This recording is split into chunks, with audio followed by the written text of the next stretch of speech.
Hi, Jess. Hi, Sarah. How are you? I'm good. I'm excited. I am so excited. Look at this. What's happening over there? Now. You jiggle now? Is that what you said? Everything jiggles.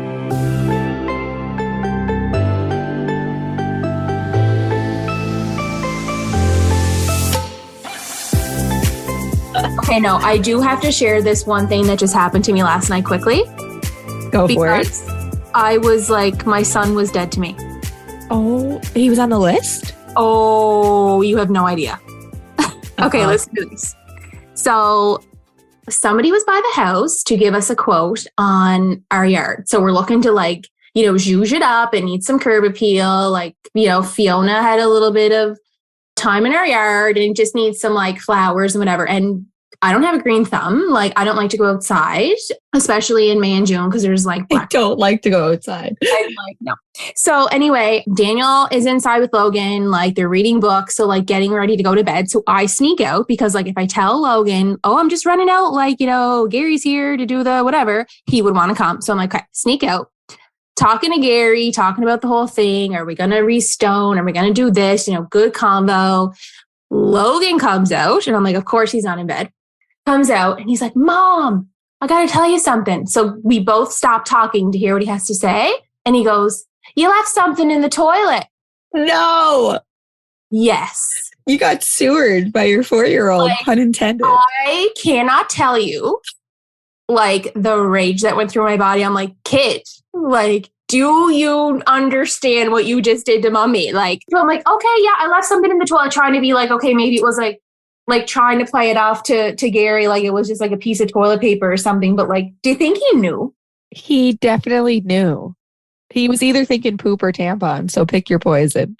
I know everybody poops, but I don't want people to know I poop. That is too funny. Oh my gosh. Anyway, we got a good episode here today. Well, that's a great intro to today's guest. We're very, very excited to welcome these two to the morning meeting and have a chat with them around the table. Hopefully, reoccurring chats will happen in our new segment. Drum roll, please, Jessica. I was just going to say, it's kind of like a shitty intro. Oh, but we got tidbits for bottom bits. Your tidbits for bottom bits with Alana and Melissa from Cabot Physiotherapy. We're going to be talking about pelvic floor health.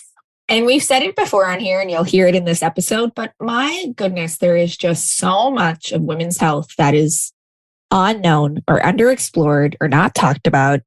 And we're just oh, I guess this is normal. No, we just need to know more about our own bodies. It's wild. That's what we're doing. So that's why we have Alana and Melissa around the table today for tidbits for bottom bits. So let's introduce our guests so we can get to the good stuff. Alana graduated from Dalhousie's School of Physiotherapy program in 2006. And after graduation, Alana returned home to Cape Breton to begin her career as a physiotherapist. After a short stint in the orthopedic care, she moved to the hospital setting for several years where she gained experience working in the medical surgical unit. For the past 7 years, Alana has developed a keen interest in pelvic floor rehabilitation. She attended her first pelvic floor course with the American Physical Therapy Association in 2015, where she was trained to treat urinary incontinence and pelvic organ prolapse. Within a few months, Alana realized that there were many more issues affecting the pelvic floor and therefore continued to expand her knowledge with courses related to pelvic pain conditions. These include pain with urination, constipation, not a problem for Jessica, pain with intercourse, painful periods, bladder pain, endometriosis, and pelvic girdle pain during and beyond pregnancy. Alana's journey in pelvic health continues to evolve into more pain science education, taking numerous courses on persistent pain assessment and treatment. Alana strives to work with a less biomedical approach, using a more holistic or biopsychosocial model of care. Alana says, I like treatment plans to be patient-centered and guided. When I sit down with a patient for the first time, I want to gather as much information about them as possible so I can get a snapshot of their day. My goal is to guide my patients with education and movement so as to reduce their discomfort and improve their quality of life. You know where, the word girdle gives me the heebie-jeebies. When I think of girdle, I'm just what is that? Is it that area? Yeah, you know exactly what it is. Oh, when I read that, I got the heebie-jeebies, but because of thinking back to that pain when I was pregnant. Ugh. Ew. It hurts so bad. Okay. Let's introduce Melissa. Melissa is a Cape Bretoner growing up in Glace Bay. Woo woo, represent. Following high school in 2000, she attended Dalhousie University in Halifax, Nova Scotia, where she obtained her BSc in kinesiology and BSc in physiotherapy degrees. Graduating from Dalhousie in 2006, Melissa began a career as a physiotherapist in Yarmouth, Nova Scotia. Melissa returned to Cape Breton in 2007, where she has worked as a physiotherapist in a variety of settings, including private practice, hospital, and rehabilitation facilities. Melissa has a keen interest in the field of women's health. Her practice is predominantly focused in the field of female pelvic health across the lifespan. Melissa is co-owner of Cabot Physiotherapy in Sydney River in Glace Bay, Nova Scotia. Together with her husband, Brian, they are proud to provide physiotherapy care to their home community. In addition to her professional life, Melissa's priority is spending time with her family, her husband, Brian, and their two beautiful children, Evan and Kate. Melissa is an avid runner, passionate about health and wellness, and enjoys spending time outdoors with her family. What a group of gals. Yeah, what a group of gals is right. Let's bring them around the table. Tidbits for bottom bits. Here we go. Segment 1. We're really excited to get started and talk about our pelvic floors. You have one. You probably paid little attention to it. And we're going to learn why we need to know more. Like, I don't even know, like, when did I even start hearing the term pelvic floor? It was only recently. You know what I mean? Like, even like growing up, like you learned about your vagina and whatever. Even now I'm like, oh, it's a vulva. It's not even a fucking vagina. But like pelvic floor, like that was never mentioned. There's not ever a mention about your pelvic floor. Even in prenatal appointments, all that stuff, like postnatal, postpartum. When has anyone ever mentioned pelvic floor? They didn't. I don't think I heard about mine is like, I don't even know. Like, no, that's not funny. It's something down there. It's not like the fact that when I wash my hand or pee and stand up and wash my hands while I'm washing my hands, I pee again. That can't be good. Oh, I just saw the look of concern on Melissa and Alana's faces there. They were like, oh, write this down. Like, why do I always pee after I pee already while I'm washing? I think they're going to tell us. So I think I first heard about it when I was pregnant with the twins, if I'm being honest. I think Dr. Jill told me to go at whatever point. And then about a year and a half later, when she asked me how it was going, I had to admit to her that I didn't go yet. And then she kicked my butt to go. And then I met Alana. So hi, Alana and Melissa. How are you? Welcome to the morning meeting. Hi, thanks. Thanks for having us. We're excited. Thanks for being here. This has been wanted by the listeners. People have been chomping at the bit for this. Why don't we start by you two telling us a little bit about yourselves, what you do, maybe how you met, where you work? I'm Melissa. Alana and I have known each other for, we just figured out, it'll be 20 years this year, or it is 20 years soon. It's a long time. We went to Dal for physio school together and it kind of came full circle. And now we have a lot of fun every day getting to work together. So it's awesome. We both work at Cabot Physio, both physiotherapists. We both have a special interest in pelvic floor physiotherapy, which to practice that, we've done continuing education and gotten certified to do that. So there's not a whole lot of us around. We're pretty few and far between. Like I said, we get the good fortune of working together in doing that. I think that's about it. Why don't you take the floor there, Alana, and introduce yourself? Passing it back over. Yeah, you pretty much summed it up. We've had lots of fun together way back in 2003. And actually, what I was thinking was we both did our kinesiology degree, the 4-year degree in kinesiology, and then finished our physio degree. And I don't know, Melissa, I feel like I looked through an anatomy book and was like, oh, there's muscles between our legs. And that was about the extent of what I knew about the pelvic floor after 7 years. Wow. It's interesting. Right?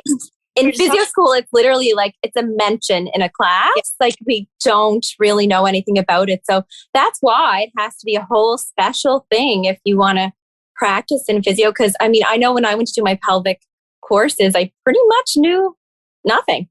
Wow. I feel better then. Okay. I know I always take it here. Jessica probably knows what I'm about to say, but is that because men have been writing these books traditionally or what? I'm just going to jump in and be like, yes. Yes. Never at the forefront of science. Exactly. So the focus on women's health specifically. Yeah. That's so interesting. It is interesting. And meant it be well known, yes. right? Of course. Absolutely. That is so interesting. That does make me feel better as well, though, Jess. So we were the ones who were foreign to it. Like, what is a pelvic floor? Why don't you tell us that? Like, what is pelvic floor physiotherapy and what drew you both to further your education and your work in that area? I'll dive into this one, Melissa, if you like. Okay. So I didn't really know pelvic floor physio was a thing until sometime in my career. I think it was 2008. There was a course being offered locally. I signed up because some colleagues were like, it's a course and the hospital will pay for you to go. And it was like, oh, okay. And I had no kids at this point in time. I had no pelvic floor issues. I didn't even know what it was. And I was practicing physio. I knew what Kegels were, but that's the tip of the iceberg, right? Right. And so anyways, something came up. I couldn't go away on the course. Most likely it was like August and I wanted to go on vacation instead, let's be honest. And then fast forward, I had my first pregnancy. It was awesome. First delivery. It went as well as it could have, knowing that I didn't know as much as I know now. But then it was like, I was peeing on the floor. I was peeing in my pants, hemorrhoids, pain, not being comfortable in my own body, didn't know how to get back into exercise, which was huge for a lot of women, right? Because we're so used to exercising and going hard at the gym or whatever we want to do. And as a physio especially, it was really frustrating to be like, I don't know how to get back. And that's when I was talking to a friend and I was like regretting that I hadn't gone on the course. But you're young and you're without kids and you don't have your priorities straight. At least I didn't. And then I said, my 5-year plan is to take one of these courses. It happened much sooner. I think it happened about 3 years later. I had a fantastic opportunity to go, fell into my lap, and I had 3 weeks to prepare. And I went. And it was awesome. It was awesome. And the group of women that I was practicing with and learning with was incredible. I think that's one thing, Melissa, you'll probably agree that you form these really close relationships with other pelvic floor PTs. I think because we're all in this world and it's relatively small. And so you get to know these wonderful colleagues and mentors.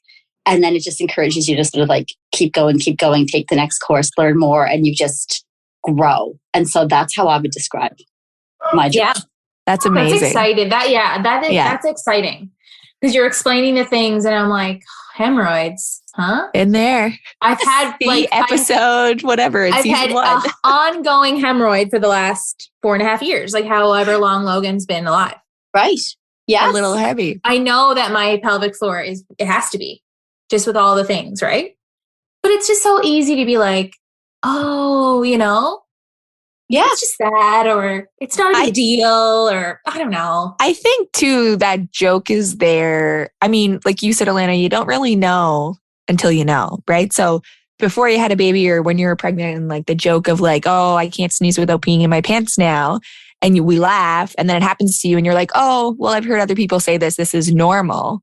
Yeah. But then you're saying like, well, not really. Normal, right? Well, the like joke with all my girlfriends is that I always pee my pants in the Hudson Bay because I think it's the smell of the perfumes. Like when I walk through, I'm like triggered and I sneeze and I'm like going like this, like, and I'm like sneezing and I pee my pants a little every time I'm in the bay. Like it never fails. Right. Never fails. Right. It's like a running joke. Like don't go to the bay because you're going to piss yourself. Like you're not alone. The good news is you're definitely not alone. It's very common, just not normal. Right. Yeah. Right. It's easy to ignore. Like people will ignore leakage. You wouldn't ignore pain. If pain persisted as long as leakage persisted, you would be seeking professional help from someone.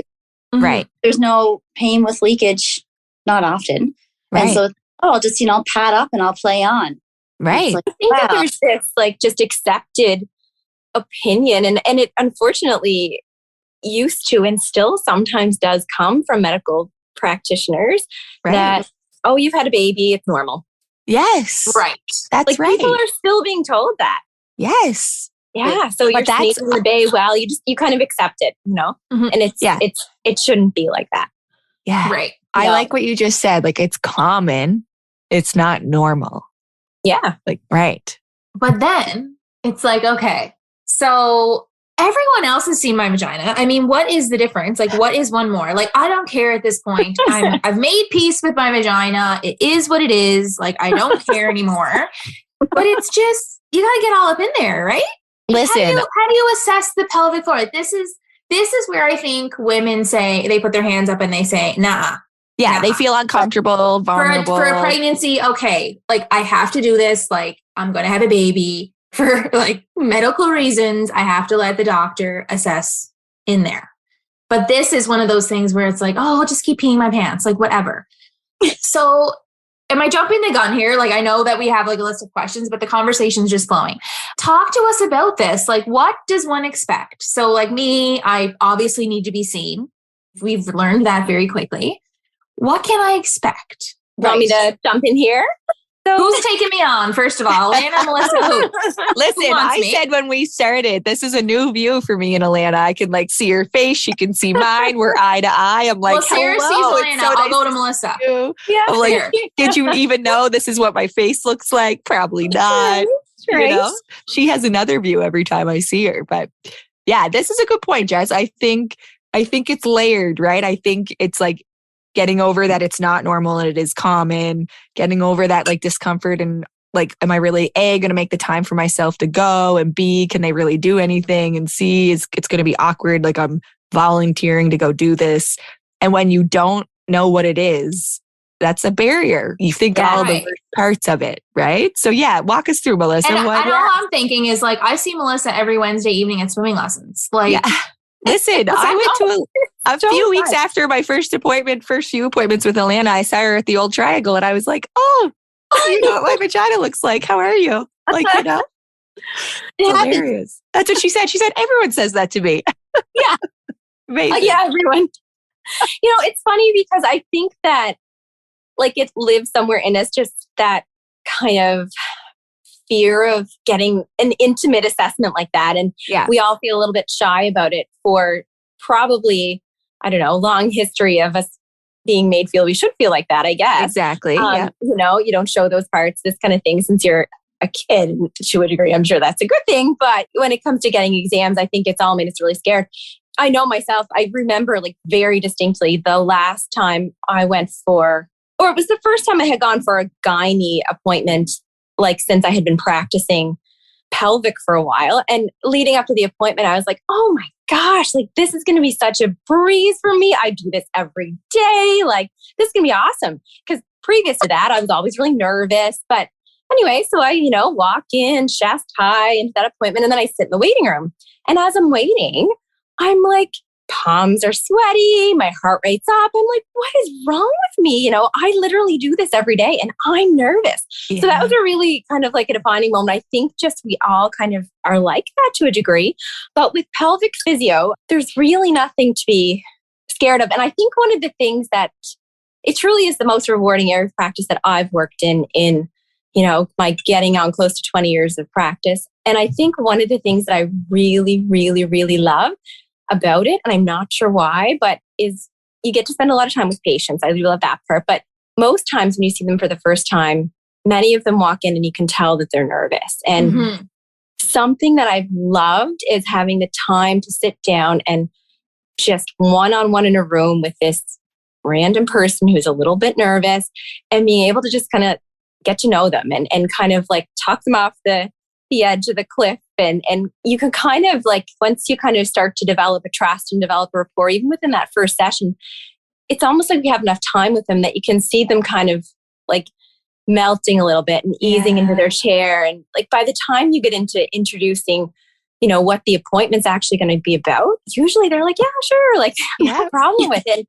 I think it's a different experience than what people are used to typically in healthcare, because healthcare is so rushed and time is so limited. So you're usually, you know, you're used to going to an appointment, having 10 minutes, like pants off. Put this gown on. People. Yeah. Yes. It's cold. Like it's just sterile. Yeah. Our initial assessments are close to an hour. You know, they're usually between 45 minutes and an hour. So it's a really different experience that way. And when you come in for the first time, it's a lot of talking for the first bit. We take a detailed history to really get to know your story and find out what's been going on. And kind of gives us a lot of information about what we're going to find and that kind of thing before we even examine the patient.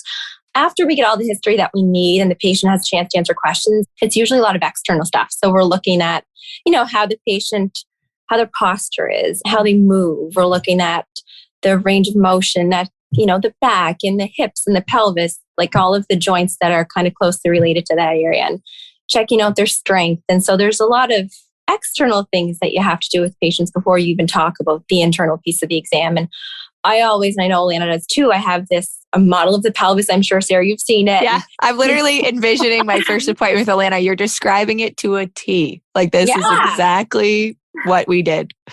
Right. And so we take the pelvis out. And we're like, here's the pelvis and here's where the muscles attach. That's what the muscles look like. Here's where your bladder is. Here's where your vagina is. Here's where your rectum and your anus are. And so the patient can really gain an understanding because these muscles live inside your body and it's really hard to understand where they are and what they do. So they see exactly what we're going to be taking a look at and they see why we can't if I'm looking at your arm, I can feel your biceps from the outside, but they see that, those muscles are inside my body. And the only way we're going to kind of really know exactly what they're doing or not doing well is to kind of get our hands on them with an internal assessment and take a peek at the strength and find out, what's going on.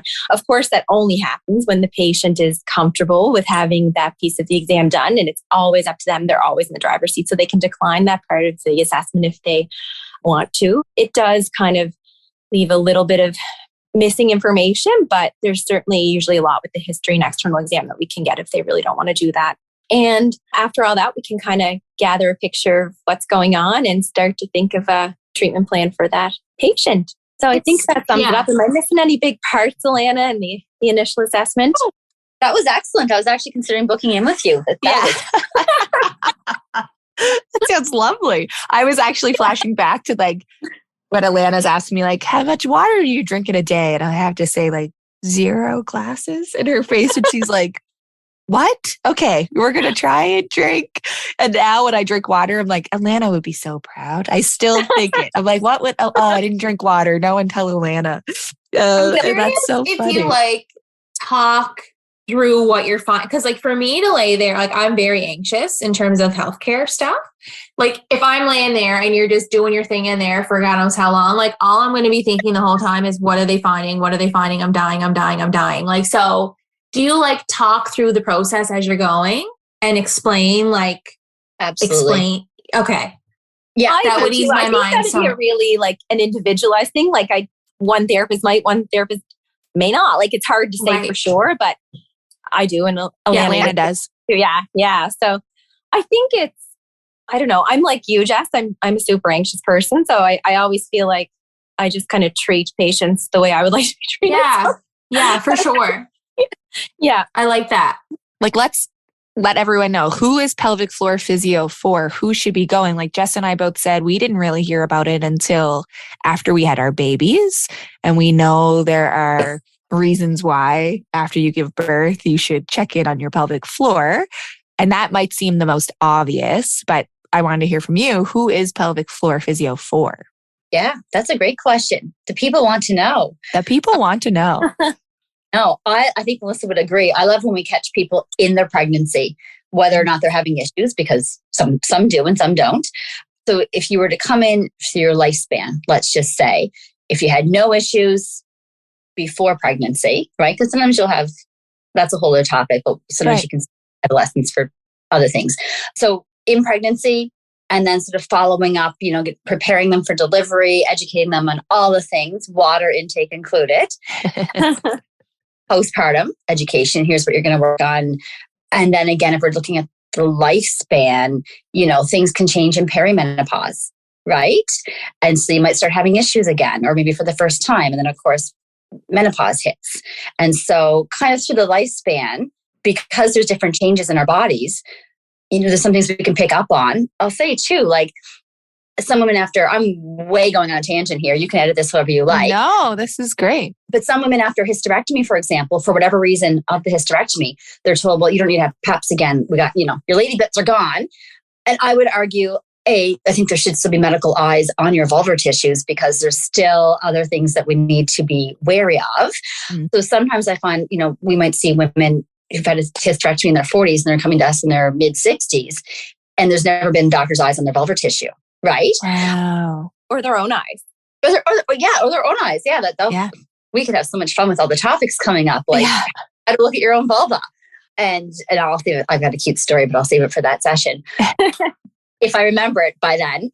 So I would say that. But then, in saying that, men can have pelvic floor issues. So I also treat men, and I'm trained in the pediatrics as well. I don't do nearly it, but constipation being a huge problem in children, and then starting in childhood. But then I'll see women will come in and I'll ask about their bowel movement. It's like, oh, I poop once a week, but I've been like that forever. It's like, well, doesn't make it normal or comfortable, So I'd say every pelvic floor could have the potential to be seen for a variety of reasons, but certainly on that like pregnancy journey through postpartum and then through the years. Right. I hope that sort of helps explain that. Yeah. If you're a woman or a man, if you're a person who's experiencing some of those issues you just said, whether it's pain or discomfort or constipation or whatever it might be, seeing a pelvic floor physio may be helpful. Absolutely. Yeah, absolutely. See, we're never taught that. No. No. Until an issue arises, even then, I don't know if that would be the first thought, like how that can help, right? I think it's getting better though. Yeah. Like I have seen just in the years that I've been doing pelvic health, I have seen a bit of a shift. We're seeing more women during pregnancy sort of like Alana said, we love that because you just get that piece. You can prepare them for postpartum, and it just makes that pelvic floor journey a little bit easier on the other side. And I think we're certainly, lots of the medical practitioners are recognizing what we do and learning more about it themselves, because everyone kind of works in their silos. And I guarantee that you could ask some other healthcare workers, what we do, and they would know as little as you guys did. Right. And so it's hard to recommend it to your patients if you don't even know what it is. Right. And I think a lot of the work that you have both been doing is really helpful, because even before I went to see Alana or Jill recommended it, I already knew the two of you were working in pelvic health in the community, right? You are known for that because of the work you do and the education you provide to so many people. It gets the word out there. So when Jill said, pelvic floor physio, I instantly thought Alana and Melissa, even though I didn't know either of you personally, or I've never seen either of you, I knew who you were and where you were, and that's who I should see, right? So it's interesting because the work you're doing does bring awareness to it for people, right? Yeah. And allows us to think about it more. I think that's a big passion piece of it for both of us. Yeah. Mm-hmm. I don't know if these different issues that we have, for example, water was one of the talks we had, our bowel movements was part of the talk we had in that original. And it made me think of these things what is the range of normal, or what is that? And how does that impacting my health? And by myself, I would never bring those things back to my pelvic floor. So maybe I would think of my diet or my vitamin intake or whatever. And I know that's all part of it, but when should people be thinking about their pelvic floor in terms of issues? I know we just went through a few of them, but pain with intercourse. I know these are all topics we can talk about the whole time, but what different issues could be related back to our pelvic floor? I can start. So, it's funny. I want to have my pelvis and I want to show and point and stuff like that. But how do you do that with your words on a podcast, right? Yeah. I'm totally new to this. But basically, if you think of your pelvic floor like a little hammock that holds sort of the bottom of your pelvis up. So when you're sitting down, you're kind of sitting on it. As I move in my seat to sit. Right? Yeah. Okay. Sitting on your sit bones, you're sitting on it. So through those muscles, you have your urethra for your urine in the front. And then you have your vaginal opening in the middle and anal opening in the back. So there's 3 openings through those muscles. And so we've got urinary issues, sexual health issues, and bowel issues that can be, impacted by the function of the muscles that they sit within. Does that make sense? That makes total sense. It paints such a good picture. So clear. Yeah. I think it's nice. To say specifically you're having issues with your urinary symptom, whether it's urgency and frequency, I've got to get there, or whether it's I'm in the Hudson's Bay and I'm peeing when I sneeze. Yeah, they can certainly all be related to your pelvic floor. And it's hard to say if it's just pelvic floor alone. And oftentimes it rarely is. I'll often say there's a checklist of things we're going to do here. And a big part of that's the muscular function of your pelvic floor, but it's also looking at like the functional things that you're doing within your day. Are you drinking your water, Sarah? Like what other irritants are you putting in there? So we can look at, or what's your diet, like bowel issues. So there's often, it's certainly not just about the muscles, and that's sort of our forte and our specialty is the muscular system, but we certainly have a lot to say about other functional changes that you can make within your day to help your symptoms as well. The other thing with the sexual function, so vagina sitting right in the middle of those muscles. It could be, I think one of you just mentioned painful intercourse. So that's certainly an issue. We see a ton of patients for painful intercourse. Those muscles have to be able to be supple enough to allow penetration of whether it's a penis or a toy or whatever you're using, and to allow that to be pain-free. They also have to be able to open enough to deliver a baby. So there has to be flexibility in those tissues. Right. As well as even just having a gynecological exam. Some women can't because their muscles have been so tight. We do see a lot of patients for that type of stuff too. This may sound ridiculous of me, but I'm just going to say it in case someone else out there is thinking it. I don't know if I've ever thought about that area of my body as a muscle. Like, I don't know if I ever really, you just painted such a good picture. The 3 holes in that series of muscles.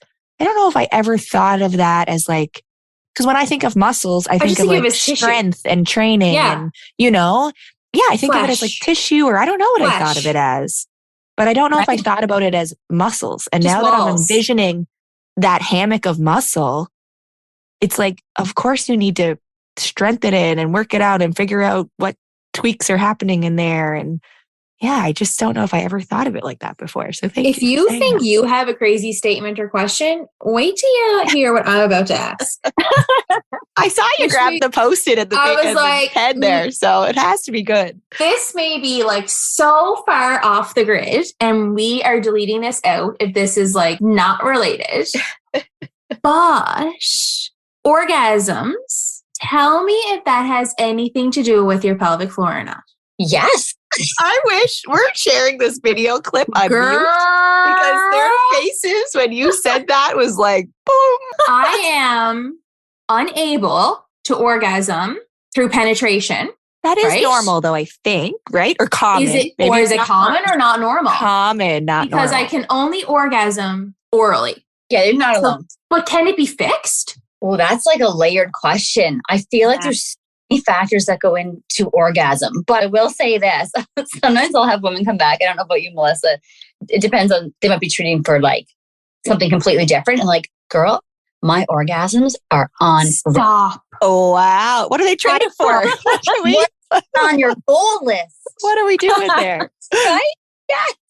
I'm just so curious about this because I know that like it's normal for some people not to, but I'm like, Frank, like, I really want that for me. Right. Yeah. Like, absolutely. I feel like I'm missing out big time. Well, you need to book your appointment. We got to see what's happening there. Like I said, there's a lot of layers that go into orgasm, like even the psychology behind it. But physically, let's start with the pelvic floor. Pelvic floor, lots of foreplay. I always tell women, like, light a candle, set the mood, lock the kids out, like, be really into it. Right? If you're just there, almost like when you were talking so you're not like, okay, we have 5 minutes. I need a romantic husband. Okay. I got a laundry list of things I need to do here. That's fine. And like, I think like even knowing the anatomy of the clitoris, like where everything is and where the branches go down the side, like it's a really an anatomy lesson, and knowing that, okay, like these are the spots, right? And thinking about outer course, like that comes into your King Alana, like kind of taking your time, like not rushing into intercourse. I always preface this with, I'm not a sexual therapist to my patients, but I always encourage them to spend some time on outer course, right? And I don't know if I've heard that term. Outer course. That is such an interesting term. But spending time on the clitoris on the outside, right? And, knowing the anatomy of it. It's a delicate flower. Like I just try and explain that, right? Like it's very delicate. Treat it very delicately. So Alana, we're setting the mood. We're taking our time. We're locking the kids out. Locking the kids out. Don't make your laundry list. Like be present in the moment. and relax. Yeah. I feel like I've done all those things though. I feel like your appointments are going to be booked up in the next few days when this podcast comes out. Husbands are going to be calling just to. When you first get together with someone, how like you're very, I don't know what people are like on their day-to-day sex lives, but like for me, when we first got together, it was very, frequent and whatever. And I feel like if I couldn't then it's not like a issue of not in the right headspace, if you know what I mean? Like, I think that like we can factor that out. I truly feel like it's physical at this point. Right. Does that make sense? Yes. That's fair. Yeah. Either it's just not for me, it's not happening ever, but I would love to explore that more. I'm in my 30s. This is where life's really going to start to happen for me. I'm going to get my pelvic health fixed and I'm going to be. So can those muscles itself impact the ability to orgasm? Simple answer would be yes. Melissa, would you agree? Yeah. I mean, like if your muscles are just like, there's so many different factors, but if they're just loosey-goosey and like hanging out, they're not really. So, you build up, you have this orgasm. And if the muscles don't have, or if they're really tight and they're tense, right? You're stressed out. It's holding the weight of the world on its pelvic floor shoulders. With orgasm, we have this like sporadic contractions, circulations of muscles, and they don't really line up. And if they're already too tight to move and contract, it's going to be, I tell women, it's like a muted orgasm. It's like, it wasn't on the Richter scale. Right. So, and if there's too much tension too, pain can be an issue with orgasm. Sometimes women will reach orgasm, but it can be really painful for them. Oh, what a sin. That's just rude, isn't it? That's terrible. You do all that work to get there, that it hurts. That's rude. Oh my God. You're like, I've arrived. Oh, shit. Yeah. Not coming back here again. Yeah. No, right? Yeah. Gosh. It's complex. This is why we're doing a series, listeners. And then, so is this where we talk about the lube? Because I want to hear your lube story. Yes. We need to hear the lube. Yeah. All of the things we just talked about come into my experience when I first started going to Alana, and I have to come back. It's been a little while. I'm actually scared to come back because you're going to be like, you didn't do your exercises. You're back down to a 3. You're not drinking your water. Your right side is your left, the whole thing. But they're like, how are your orgasms? Yeah, exactly. So when I went, one of the first things we talked about all the things you just mentioned, and we went through that. The first session, it was no internal exam. And then when I came back for the second one, that's when we did the internal exam. And we were chatting, and I see the things in your office, and there's a shelf of lube, and you're talking about lube, and you're talking about the kinds, and you're asking if we use it. And I'm like, I don't need it really. Like, that's never been an issue. I wouldn't say like dryness is a concern. And you're like, oh, no. Every person, like, you should be using lube every time. And you explain why. And I was like, what? I didn't make it back to my minivan in the parking lot until I was texting my girlfriends being like, do you use lube? And everyone was like, what? It's like Tuesday afternoon. What are you talking about? And I'm like, do you use lube? Yes or no? And most people were like, no, I don't need it. Or, and we're kind of like proud when we say that, like, no, I'm good. And I was like, well, you should be. And here's why. And I like just verbatim told them what you told me. And everyone was like, what? And I'm like, oh, I know. So this is months later, and we're at a social event on Saturday at a table with men and women, some of whom aren't uber close with us. There was a stranger actually at the table, a friend of a friend. And somehow this topic came up. Yeah, exactly. That we were about to talk to you a few days later. And so I'm like, well, let's do the poll. How many of you use lube? And Patrick just rolls he's like, what are we aren't we here to enjoy this band? What are we talking about? And I start talking about lube. And Jess is like, okay, because I've had this conversation with Jess about the lube. And I start telling everyone why they need to use lube and to listen to the upcoming podcast to find out more. And a few people around the table use lube. So they're telling Jess what kind to buy. So Jess, that was only 2 days ago. Yes. You have went out and bought lube since.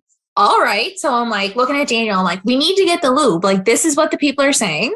So anyway, then it kind of left my head. And then last night I had to go to Shoppers and pick up a prescription. So I said to Daniel, let's just all get in the car and go for a drive and whatever. we're in the Shoppers and I'm going down all the aisles and picking out the sunscreen for a trip to Florida. I'm being very specific about it, taking my time. And then I'm like, okay, we're ready to go. So we walked down the aisle with the lube and I stopped and I was like, here is the lube, like whatever. And Logan is standing there with us. I didn't give a frick. I was like, we need the lube. I'm like, we are a mature couple. We can stand here and we can browse the lube. And he's looking at me and he's just like, I'm like, which one do we get? He's like, I was like, what was the one that Kenzie said to get? Which I probably shouldn't say her name, but that's we can edit that out. Maybe she won't care. No, he was like, won't. I don't know, Jessica. He's like, just get whatever. There's a bunch of different ones. I'm like, no. I'm like, there's flavored and there's water-based. And I'm like, there's this one and this one. They're both water-based. They look the same, but the packages are different. He was like, oh my God, Jessica, just pick a lube. Like there we are with our like 4.5-year-old browsing the lube section of the Shoppers Drug Mart. Anyway, I decided to go with Astro something. Water-based, right? Astro Glide, water-based, natural. I just texted Daniel to bring me down the lube. Oh, you have a viewing of Daniel and the lube. Of Daniel. Is that a good one? Astro Glide? Yeah. She said someone said to get that one. Yeah.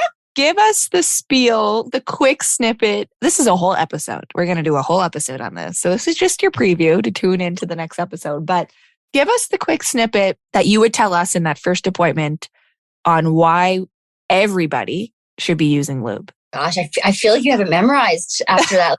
I was like, you should be doing this because I forget what I told you. What would you usually tell people? Why should we be using lube? I usually tell people, why bring extra friction to the party? Right? Like, let's put on the lube. If you're nursing, because we do see a lot of postpartum moms who are nursing, then the hormonal fluctuations that are happening can cause extra vaginal dryness, right? So I recommend more like a silicone-based lube because it doesn't absorb into the tissue, right? So it stays slippery longer, whereas the water-based can kind of be absorbed by the dry tissues, and then you have to like stop and reapply, or maybe you don't stop and reapply, what have you. So I usually recommend actually the Astroglide because we can get it here locally with the nursing moms. And then again, The silicone one. Yeah, because I keep it in the clinic on a shelf so I can show people this you can get locally in the nursing phase. And then again, like around menopause, same thing, hormonal fluctuations. Or if people are just reporting a lot of dryness, I'll say, have you tried water-based? And if they're like, yeah, it doesn't work really well, I'll be like, have you tried silicone-based? That's when I sort of get more specific. If you're nursing or around menopause and very, very dry, I'll say silicone. Otherwise, I usually say, oh, the water-based is fine. We bring some stuff in that's kind of known to be a bit of a better quality because not everything on the shelf is equal. We may have led you astray, Jessica. So maybe it's not best to be water-based. It's best to be silicone-based, or it depends. Yours is 4.5 now. I'm assuming you're not nursing. Yeah. Yeah, you're probably fine. You're fine. Yeah. Don't bring extra friction to the party. Love it. Because it We're going to get that on a t-shirt. That's a quote, yeah. Because it can lead to what? Can it lead to breakdown of anything in there? Does it lead to pain? Like, what are the issues when that's happening? My thought was just friction irritation. Like irritation. Burning, like I feel like. I like the word tissue irritation, right? Because I don't want going into intercourse thinking that they're going to break themselves or tear themselves or like those are words and images. Right. So I say, we don't want your tissues to get irritated. Why bother? Why? Just joy. Feels great. Just don't even. Wow. This has been enlightening. I'm Jessica excited. Had a good question. She was polling the audience on Saturday. So you can give us a quick tidbit on this too, is if you have any advice. Not that this is pertaining exactly to physio, but does it disrupt the flow of things? You know, Alana, you're lighting the candle, you're setting the mood, you're locking the kids out. And then are you like, squish, like squeezing the bottle into your hand? Like what does that look like? Honey, like at what point are you? Who's putting it on? Who's getting it? Like, I feel like they're going to be like, this is not what we signed up for. Yeah, like this is where I remember I said I prefaced it and say I'm not a sex therapist. Yeah. Come on, Melissa. Say that again. But it is safe to go on and in or on, a little bit at the opening, put some on the penis. Like, oh yeah. I mean, you'd probably want it pretty freshly there right before penetration, right? So like I wouldn't put it on too soon, you know? Right. But yeah, again. My life is so simple. Jess. Jessica said she wants to ramp up the wildness in the bedroom. So that's where the lube comes in for her. I'm ready to kind of just step it up. Right? Keep the lube under the pillow and then just whip it out. Yeah. Well, my girlfriend's I remember my girlfriends gave me a vibrator at my bachelorette party, and I was like, oh my God, that was so funny. So scared of it, you know? Like, like, what do I do with that? But I feel like I'm leveling up. I'm like, you know what? It's time. Melissa says use it. Yeah. Use the vibrator? Yes. You need to know your own body. Like, especially you just finished telling us that orgasms are an issue. So figuring out your own body, what's going to make it tick, helps. Yeah, because we can't really expect others to know that if we don't know it. But then it's like the size of it. And then it's like, so like, where do you put it? And then like, where do I go? Where does he go? Then are you just like, I meant on your own. And do what with it? Just like, do I Jess, like candles for myself too? Have you never used a vibrator? We need to do a whole episode on vibrators. We need to do write it down. Whole episode. Is everyone on else vibrators. using vibrators? Well, I mean, I thought we were using vibrators for like when we're single and not getting any. No. You No. gotta get yourself some too, I think. Yeah. Sex is considered an activity of daily living. Daily? Oh my God, I would Alana, die. our husbands listen to this, Alana. No, but there I also would- be vibrators. Right, exactly. Right? That is good Oh my advice, actually. gosh. That is a good point. Right? So It's this good. vibrator is like a big honking, like you can hit it and it's hard as a rock. That's You perfect. can get other things. Yes, there's options that aren't as like intimidating or scary as what you're describing. Right. For sure. Astroglide. All right, I just want to feel like, I want to feel this. Like, is it She like, said. there's not much in this bottle. You don't need much. No match. Doesn't smell. I feel like it And should. then afterwards, so this is scented, my other thing, like, which we need Jill to confirm too, is like, then are you having to shower all that? Oh, that's nice. I feel like that would be a nice lip balm. Yeah, I like that. Oh, there you go. I'm down with that. There you go. It's You have to- very thin. If it feels that good on your hand, Think of the imagine how it's possibility. going to feel. Nice Yeah, and think cool, of the too. possibilities. Yeah. Yeah. I will report back. By the Absolutely. time we record our second episode of this series, you'll have to report back, Jess. Hopefully by that time I'm having orgasms and the whole bit. God willing. Let me ask this. What time I is know our episodes, we're going to do a series. I cannot wait for our next one, for all of them. I feel like this is just the podcast now, the four of us talking about the pelvic floor. Because it is so layered and complex, like you said. Like some of the questions, there's a short answer and then there's a layered or complex answer or topic or theme about it. And that's what we're going to do with this series, is break down some of those other areas further and focus in on some of that.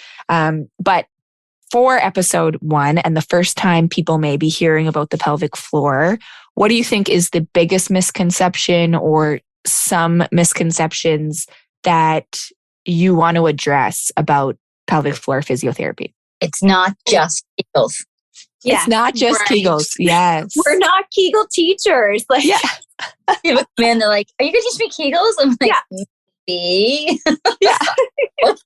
There's more to it than Kegels. and like lots of times it doesn't even involve Kegels. Like there's so many conditions that we treat that it's like you don't want to be doing that right now. Yeah. Right. Mhm. So if people are listening to this episode and they're thinking, okay, they're like me, I need to get here. I need to book an appointment. How does one go about that? Like, how do we book? Where do we find you? Is it going to cost us a fortune? Is there coverage? What's all the scoop on that? So you find us at Cabin Physio. We have 2 locations, one in Sydney River and one in Glace Bay. We offer the service in both clinics. What were the other questions? It's covered by insurance. So if you have private medical insurance, it is covered. There is no publicly funded pelvic health physiotherapy service in this country, which is a bummer, a real bummer. And it's an issue that always, always, always comes up. So it definitely can limit access to those who don't have insurance and can't pay to come. So we do work really hard and try to come up with creative ways of addressing that. Some of the things that we've done are group classes for prenatal, postnatal. We are starting up maybe I'm getting ahead of myself here, but we're going to have classes offered online, like that you can kind of purchase for different price points and kind of to meet your needs. Then we also try to do community talks. Like we've done some stuff with Dr. Julie McMullen. We're trying to get that back on track. COVID kind of messed everything up. And Alana and I are this year going to kind of roll out. We've toyed with the idea of how can we deliver our information to people. Of course, websites one way and Instagram, and we like social media, and it's just fun, the time for all that. You know, it's so hard, right? Yeah. But we're going to do sort of like a series of free Zoom education talks, because we do get calls at the clinic, people that want to see us and then they don't have insurance and, you know, they really can't pay for it. And it leaves us in a really tricky position. So we want to be able to offer them something. And so we're going to run it probably quarterly. We have to work out all the logistics of it. But once we can kind of collect some names of people that are interested in attending, and we'll put it out on social media and things like that, so it'll be open, then we can kind of deliver to more of, you know, the masses that way. Yeah, and it's awesome. Of course, it's not specific. You know, you're hearing very general information, but there is a lot of general information that can be helpful to a lot of people. And it does give you the opportunity. And I've seen this happen in groups when we do talks. You know, people are really shy at the beginning. And then at the end of the talk, they're like, well, what's this mean? And they're like, you know, they're throwing out like all these. Yes, you're breaking down barriers. Oh, yeah. And I love that. It does give them the opportunity to ask general questions. Like we can't really answer specific questions about them in a group, but general information can be really helpful. Awesome. That's awesome. You say you're both on Instagram. We'll put it in the show notes as well, but where can people follow you to get more information or contact you? Alana has her own Facebook page, and then we have Cabot Physio Facebook page. We have a website, cabotphysio.ca. Awesome. And we'll put all that in the show notes too. And you can book online, right? You can go on and book. I'm not bookable online. Oh, okay. Are you, Alana? No, sorry. I thought you meant, could you find us online? You can find us with the phone number and everything else. We tried online booking and it messed with our schedules quite a bit, but we're working on that being an option. So right now it would be call the book. Just call one of the clinics and appointment. You don't need a doctor's referral. That is a huge thing. A lot of people think they need a doctor's referral to see us, but physiotherapy of any kind is direct access. Just check with your medical plan. We always advise with that because there's a couple medical plans that are still sticklers and one doctor's referral, but not too many of them. So, okay. And is it a long wait list to get in, or is it relatively quick? Yeah, I mean, you can usually see one of us with inside of a couple of weeks to a month. Yeah. Okay. And we run cancellation lists too. Like we do have cancellations, and so that's exciting. Awesome. I will book my appointment. Yeah, you should. I will share this little story before we go, just if anyone's on the fence about whether it's for them or if they should go or if it will really help. Like I said before, I avoid it going, just not out of really discomfort, more so just prioritizing it, I think. Again, you said it earlier, you don't really see it. You don't really know the impacts it's having. You know, if I had a sore arm, I would go, but this was different. And I thought a lot of it was par for the course. I just delivered twins and the whole thing. But I had sciatica after my first pregnancy. And then with the twins, after I had the twins, all three of my babies were delivered vaginally. And I had really bad back pain. And like I said, Dr. McMullen early into my pregnancy said I should be going to pelvic floor physio, and I never made it a priority. And I didn't. I think the twins were over 1 before I went. And I lived with back pain, like excruciating back pain that would come and go in that first year. And the reason I called is because one time my husband and I were in the nursery and we were each putting a twin in the crib. And the baby was like an inch away from the crib mattress, but I was putting him in the crib and my back pain hit me so hard. I like froze, like I tensed up and I got stuck like that. And the baby, like I had to like drop the baby basically into the crib. He was fine. My husband had to like pick me up over the crib and lay me down on the floor. And I just had to stay there for a few minutes. And I was like, this hurts so bad. But then it was over and it was gone. And I was like, okay, I have to call. I'm going to physio, pelvic floor physio. And I went to the appointment. And like I said, the first one, Alana asked me all those questions and she got a real picture of how unhealthy I may be with my lack of drinking water and my diet. But anyway, and you went through all of those things and I discussed all of my issues that I was having. And that second appointment, you did the internal exam. And Alana, I don't know if you remember, but if I misspeak at any point, you can fix it. But you did the exam and you were feeling around and you were telling me what you were doing and you were putting pressure on, certain points or checking the muscles. And one side was stronger than the other side. And you had asked me about my deliveries, and one of the babies got stuck on that side for a little while before they came out. This was painting a fuller picture for you. And then there was a point where you pressed on a part of my pelvic floor inside, and it sent that like reverberated pain up my back. And I was like, there it is. That's the pain. And you were like, okay. So this is what we're going to do. And because I'm going to get the technical terms wrong, but because my one side of my pelvic floor was weaker, certain other muscles or things on that side was overcompensating for it. And that was causing the pain in my back. I did the exercises Alana gave me for a few days, and I have never had that back pain again. Like, it literally changed my life. And I thought that was just something I had to live with for the rest of my life because I gave birth. I just thought that was normal, and it wasn't. And these exercises fixed it because of strengthening the pelvic floor. Just worked on a few things, gave you lots of education. And then I always tell people, they're like, oh, thank you. I'm like, no, you did the work. It was your like knowledge and exploration that like I would never have thought that was that was contributing, like my pelvic floor was contributing to that, even if it wasn't the sole thing, right? Like I would never have connected those things by myself. Right. No, and most, you're not alone in that. That's a very powerful story. It was like, wow, think of how long you dealt with that pain. Yeah. And think of how you were able to mitigate it. Yeah. That's awesome. Those are my favorite. You did that. So if you're on the fence, it's time to book an appointment. Yeah. I'll keep everybody in the loop with mine, and I'll have to like take them on a tour. In the loop with yours? There you go. This has been great. This has been a really informative, fun, funny episode. Thank you for allowing me to feel comfortable to talk about my orgasms or lack thereof. We're excited to come back and talk about some other specific topics. Did we decide if we're going to do like a what would you rather, or what are we doing to end the episodes? Yeah, let's do it. What would you rather? Would you rather never orgasm or give up coffee? I'm trying to overthink. They're both so good. First thing that comes to your brain, I'm giving up coffee because I don't drink it. Oh, okay. I'll give up coffee. Yeah. Oh, Alana, don't feel peer pressure. You could say I don't drink coffee either. I have to give up the coffee. God, that's going to be really hard. That's hard. Gotta have a lot more orgasms to keep that energy up. Yeah. Absolutely. Would there be orgasm without coffee? I don't know. Yeah. It's a tough one. That is tough. Well, this has been so lovely. Thank you both for your time and coming around the table. We appreciate it. We can't wait for our next morning meeting with the both of you to learn more. We're going to put a few posts up on social media so all of you listening can write in some questions for our next episode with Melissa and Alana. You can give us some topics that you may want us to focus in on. We have a long list. I know the gals have a long list that we want to talk about, but if you have any ideas, we want to hear from you too. So make sure you check out the Morning Meeting podcast on Instagram or Facebook and tell us more there.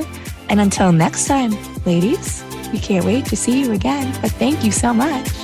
Thank you. Thanks for having us. So much fun. Yay! Thank you for joining us around the table on this episode of The Morning Meeting with Sarah and Jess. If you're enjoying your time around the table, if you like what you're hearing, tell us. Tell a friend.